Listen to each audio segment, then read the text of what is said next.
You can stand in the back with the other guests," the wedding coordinator whispered to me in front of 200 people at my own son's special day.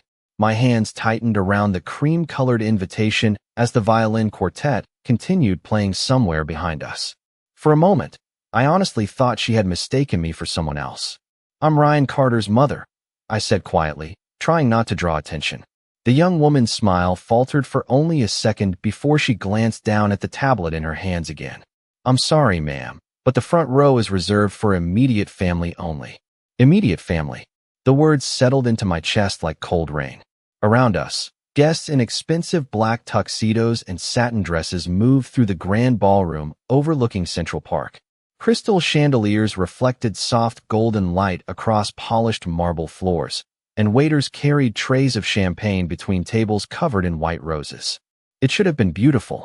It should have been one of the happiest days of my life. Instead, I stood there feeling like a stranger who had wandered into someone else's celebration. I forced a small smile and stepped aside without arguing. I've learned something about humiliation at my age. The louder you defend yourself, the smaller people let you become.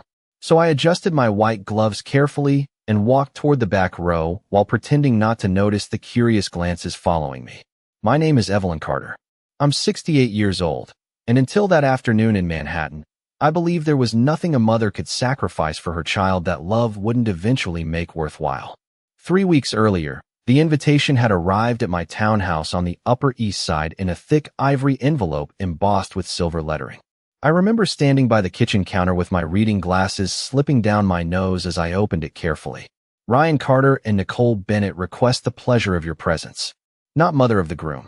Not Evelyn Carter. Just guest. I told myself it didn't matter. Young people did things differently now. Nicole was obsessed with minimalist aesthetics and modern etiquette. That's what Ryan had. Said the last time I asked why none of the wedding planning involved me.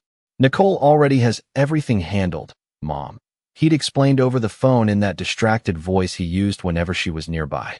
"Just relax and enjoy the day. Relax and enjoy the day." I repeated those words to myself all morning while getting ready alone in my bedroom.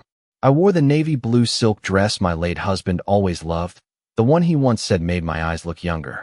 I curled my silver hair carefully, applied a touch of lipstick, and fastened the pearl earrings Ryan bought me with his first real paycheck at 23. As I looked into the mirror, I tried to ignore the strange feeling growing inside me. Mothers know when something is wrong long before anyone says it aloud. The signs are always small at first. Shorter phone calls, avoided eye contact, conversations that suddenly stop when you enter the room. By the time the ceremony began, I realized something else. There wasn't a single photograph of me displayed anywhere in the ballroom. Not one childhood picture of Ryan with his mother. Not one family memory. Just Nicole's side of the family smiling from silver frames arranged near the entrance while I sat alone in the back row, listening to strangers congratulate each other on becoming part of a beautiful family. The ceremony itself passed in a blur of soft music and polite applause. I watched my son stand beneath an arch of white orchids with his hands folded neatly in front of him, looking more like a corporate executive than the little boy who used to run barefoot through our backyard chasing fireflies on summer nights. Ryan barely glanced toward the back row where I sat. Every time his eyes moved across the room, they stopped somewhere near Nicole, as though she had become the center of gravity in his world. Nicole looked radiant in the careful way expensive things often do. Her gown shimmered beneath the chandelier lights, and her smile never wavered for a single second. She greeted investors, business partners, and distant relatives with effortless charm, while event photographers followed her from every angle. I noticed something else too. Whenever someone approached me kindly, Nicole somehow appeared moments later to redirect the conversation elsewhere. It was subtle, smooth enough that most people would never question it. But after nearly 40 years of attending charity galas and fundraising dinners with my late husband, I recognized social exclusion when I saw it. It was never loud. Truly powerful, humiliation rarely is. During cocktail hour, I wandered toward a wall covered with framed family photographs arranged beside the champagne tower. Guests gathered there smiling and pointing at childhood pictures of Nicole, college graduation portraits, beach vacations, engagement parties, and family Christmas cards. I stood quietly beside the display for almost a full minute before realizing there was not a single photograph of Ryan before the age of 32. Not one birthday party from his childhood. Not one school picture. Not one family portrait with me or his father. It was as though the first half of my son's life had been erased completely. A woman standing beside me tilted her head politely. "Are you from Nicole's side or Ryan's?" she asked. I opened my mouth, but before I could answer, Nicole appeared beside us holding a crystal champagne glass. "Evelyn has been such a wonderful family friend," she said smoothly, resting a manicured hand against my arm for just a moment. "Family friend." I felt my stomach tighten, but I smiled anyway. The woman nodded warmly before drifting away into the crowd. Nicole finally looked directly at me once we were alone. Her smile remained perfectly composed, but her eyes carried something colder underneath. "I hope you are enjoying yourself," she said softly. "Everything looks beautiful," I replied. "You worked very hard." "I did," she answered. There was a pause between us. Small, sharp. "Some people have difficulty letting go of the past," she continued, adjusting the diamond bracelet on her wrist.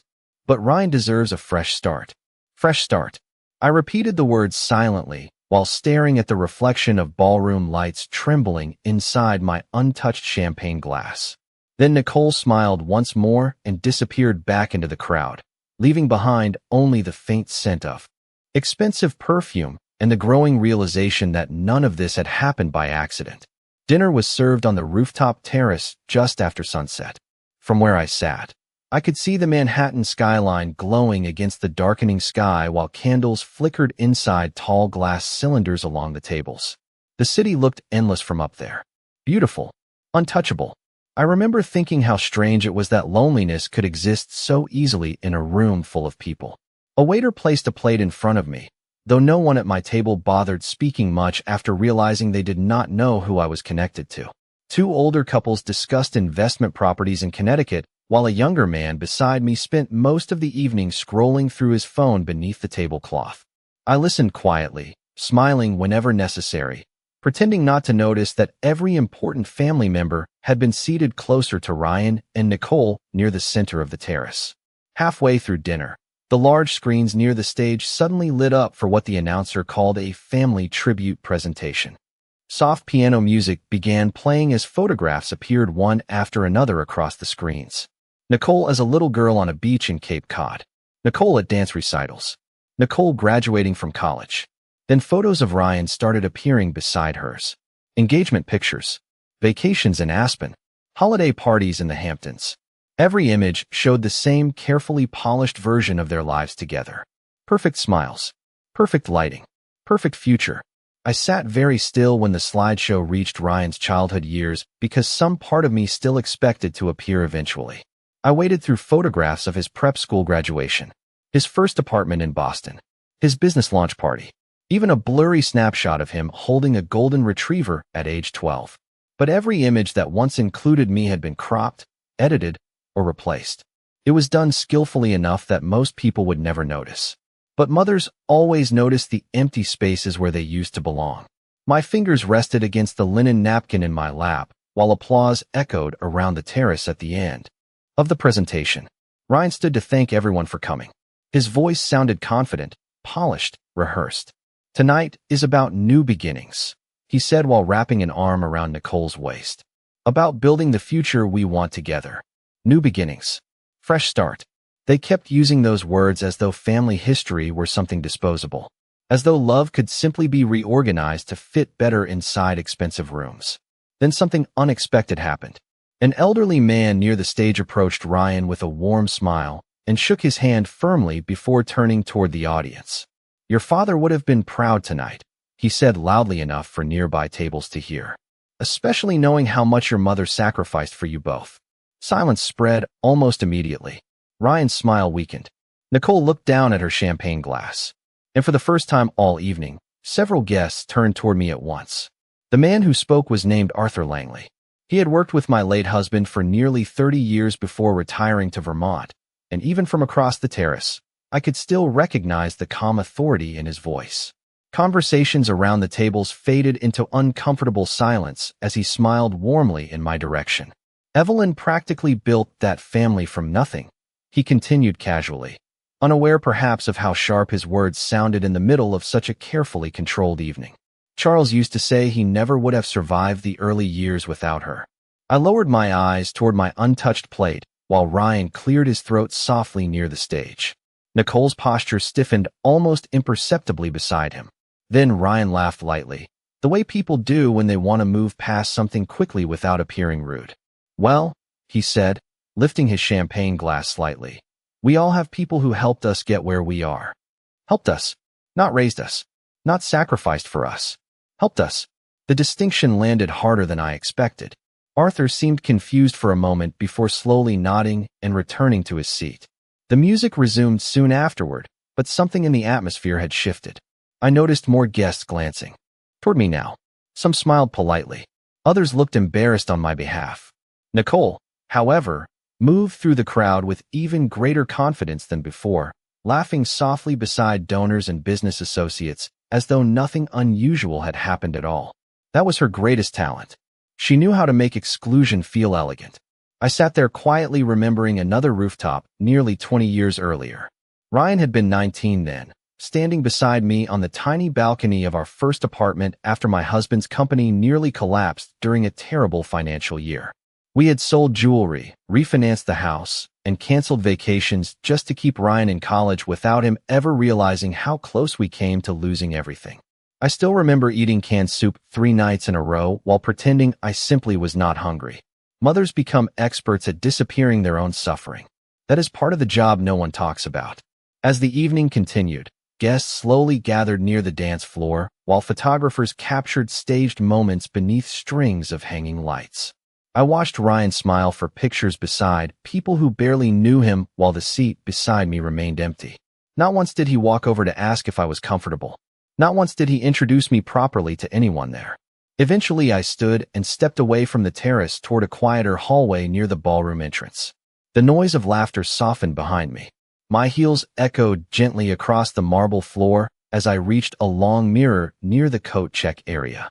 For a moment, I simply stared at my reflection. The navy dress, the pearls, the careful makeup. I looked exactly like a woman attending her son's celebration should have looked. But somehow I had spent the entire evening feeling invisible inside my own life. Then I heard footsteps approaching quietly behind me. "Mrs. Carter?" a young woman's voice asked softly. "There is something I think you deserve to know." The young woman standing behind me could not have been older than 30. She wore a black staff uniform with a silver event badge clipped neatly to her jacket, and unlike everyone else that evening, she looked nervous instead of polished. "My name is Sophia," she said quietly. "I helped coordinate tonight's event." I turned slightly toward her while the distant sound of laughter drifted through the hallway behind us. "Did something happen?" I asked. Sophia hesitated before glancing back toward the ballroom entrance as though checking whether someone might overhear us. "I know this is not my place," she said softly, "but I do not think you were supposed to be treated the way you were tonight." For a moment, neither of us spoke. Then she reached into the leather folder tucked beneath her arm and carefully pulled out a folded seating chart. I recognized the elegant gold lettering immediately. My eyes moved slowly across the page until they stopped near the front row section. Beside seat number 3 was my full name, Evelyn Carter, mother of the groom. I stared at the paper without breathing.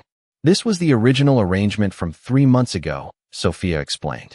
"Mrs. Bennett changed it personally during final revisions last week." Mrs. Bennett, not Nicole. Hearing her called by her maiden name suddenly made the distance between us feel even larger somehow. "There were other changes too," Sophia continued carefully. "The family slideshow originally included dozens of photographs with you and Mr. Carter when he was younger. I remember because I spent hours organizing them." I looked up slowly. "What happened to them?" Sophia lowered her voice further. "Mrs. Bennett said the wedding needed a cleaner narrative. She told the editing team to remove anything that felt emotionally complicated." Cleaner narrative. The phrase echoed coldly inside my chest. As though motherhood were clutter. As though decades of sacrifice could simply be cropped away like unwanted background noise in a photograph. Sophia looked genuinely uncomfortable now. "I almost did not say anything," she admitted. But when I saw what happened with the front row earlier, her voice trailed off. I folded the seating chart carefully with steady hands before giving it back to her. "Thank you," I said quietly. "You have been very kind." She nodded once, relief flickering briefly across her face. Then, just before walking away, she stopped again. "There is one more thing," she whispered.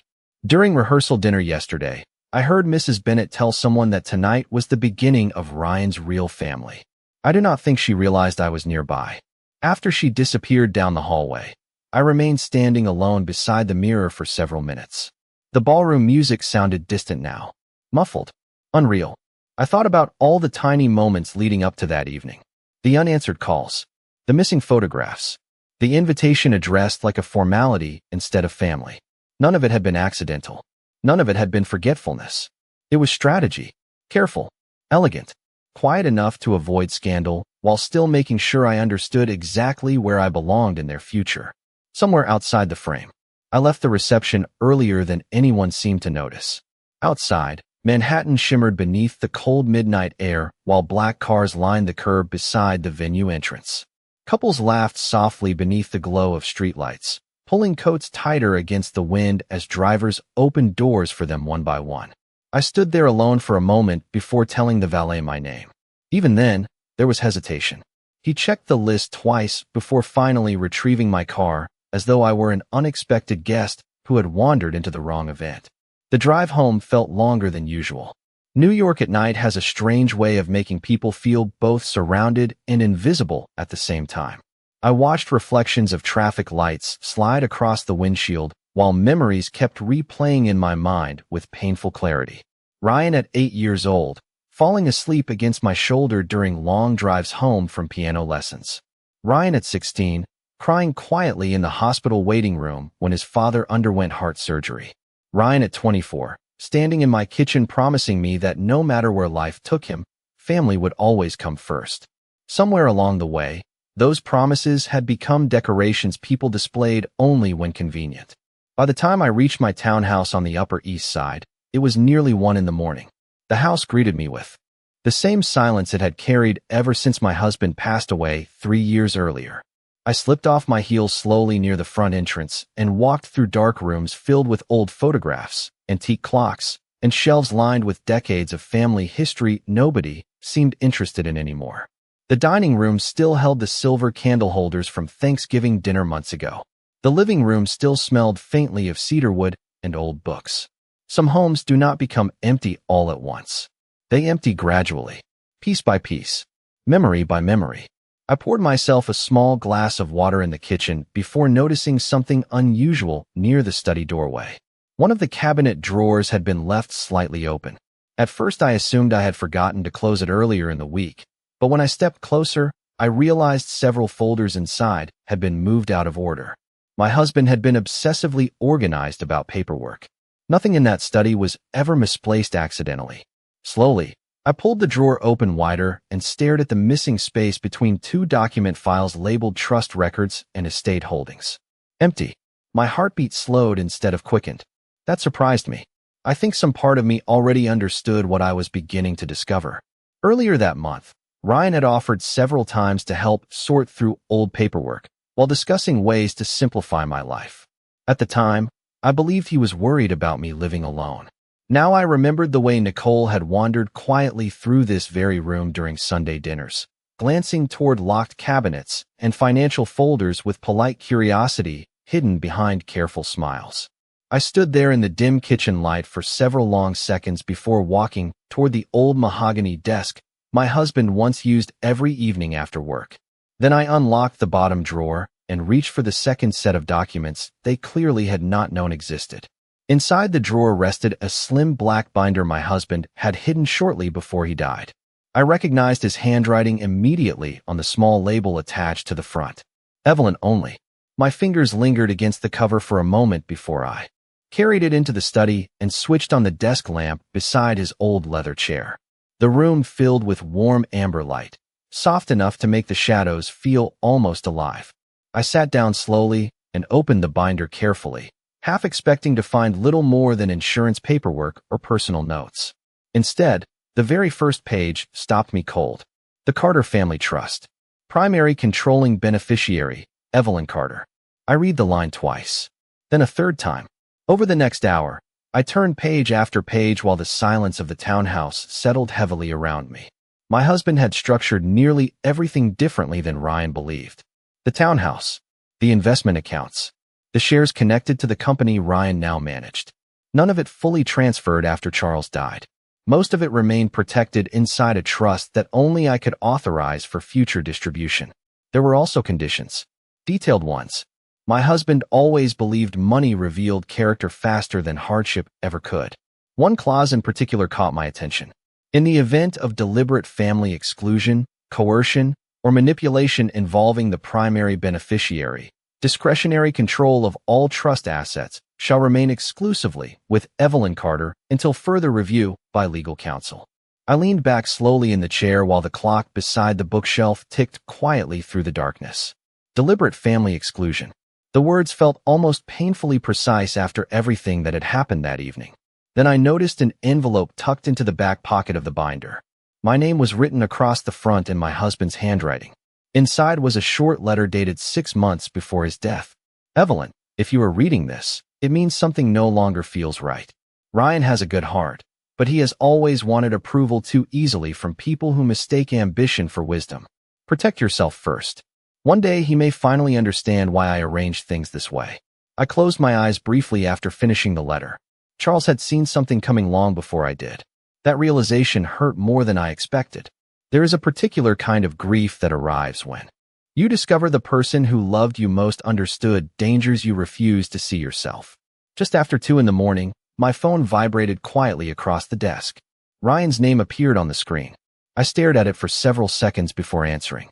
"Hey, Mom," he said casually, though his voice carried the slight tension of someone performing normalcy. "I noticed you left early tonight." I looked down at the open trust documents spread across the desk beneath my hands. "I was tired," I replied calmly. "It was a long evening." There was a short silence on the line. Then his tone softened carefully. "Nicole and I were thinking maybe we could stop by tomorrow afternoon. There are a few things we wanted to discuss about the future." The future? I almost smiled hearing the phrase again. "Of course," I answered quietly while closing the binder in front of me. "I think it is finally time we talked about everything." Ryan and Nicole arrived the next afternoon precisely at 3 o'clock. Punctuality had always mattered to Nicole. She once told me that wealthy people measured respect through time management, as though kindness itself needed branding. Through the front window, I watched them step out of a black town car together. Nicole wore a cream-colored coat despite the mild spring weather, and Ryan carried the same tense expression he always had before difficult conversations. I opened the door before they could ring the bell. "Mom," Ryan said softly, leaning forward to kiss my cheek. Nicole smiled politely behind him while holding a white bakery box tied with ribbon. "We brought pastries from Madison Avenue," she said warmly. "Your favorites." The performance almost impressed me. I led them into the sitting room where sunlight filtered through tall curtains onto polished hardwood floors. Everything inside the house suddenly looked different to me now. The paintings, the antique silver, the piano near the staircase Ryan once practiced on every evening after school. They were not simply family belongings anymore. They were assets people had quietly begun calculating the value of. Nicole sat gracefully on the cream-colored sofa while Ryan loosened his tie beside her. For several minutes, they spoke casually about the wedding, the honeymoon plans in Italy, and future business opportunities in Connecticut. I listened calmly while pouring coffee into porcelain cups my husband and I bought decades earlier during a trip to Charleston. Eventually, Nicole placed her cup down carefully onto the saucer. "Evelyn," she began gently, "Ryan and I have been talking a lot about making sure you are comfortable moving forward." Comfortable. Such a polished word.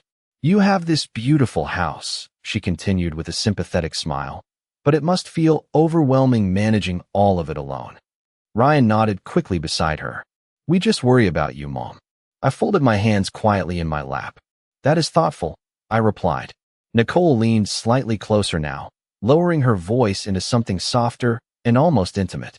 "There are some incredible luxury retirement communities in Westchester now.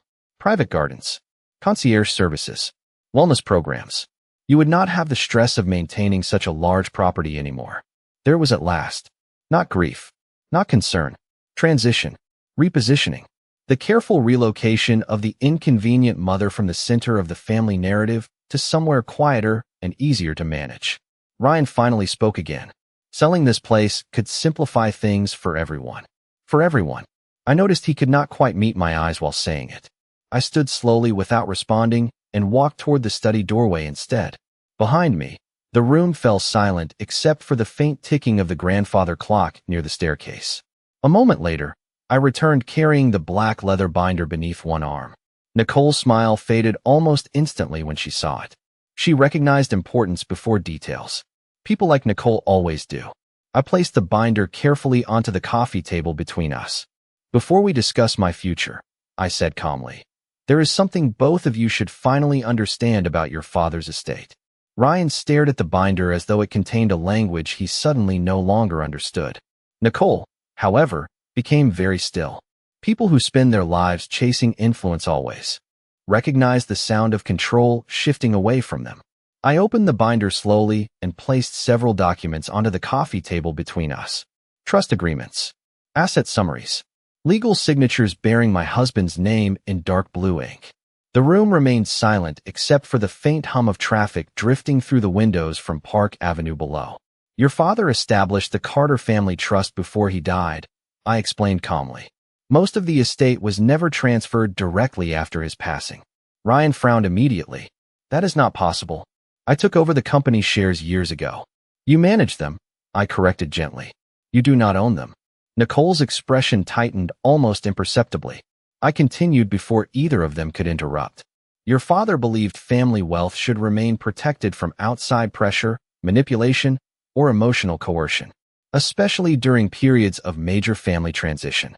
I watched Nicole lower her eyes briefly toward the documents. She finally understood why Charles had always remained polite but distant with her during his final years. He had seen through ambition wrapped in elegance long before I had. Ryan picked up one of the pages with visible confusion. Mom, what exactly are you saying? I folded my hands together quietly. I am saying this house cannot be sold without my authorization. Neither can the investment accounts tied to the company. And according to the trust conditions, any deliberate exclusion or attempt to isolate the primary beneficiary immediately freezes discretionary transfers. Ryan looked up sharply then. Exclusion? His voice sounded almost wounded by the word itself. For the first time since arriving, Nicole finally spoke without softness in her tone. This is ridiculous, she said carefully. No one excluded you, Evelyn. I held her gaze calmly across the room. You removed my name from the front row. You erased me from family photographs. You introduced me as a family friend at my own son's celebration. Silence followed immediately. Heavy. Precise. Ryan slowly turned toward Nicole. Is that true? Nicole crossed her arms lightly. We were trying to create a modern atmosphere for the wedding. Things were emotionally complicated. Emotionally complicated. Such delicate words for something so cruel. Ryan stood and walked toward the windows, pressing a hand against the back of his neck the same way he used to whenever he felt overwhelmed as a teenager. I did not know about the photographs, he admitted quietly without turning around. Nicole handled most of the planning. I looked at my son then and realized something painful.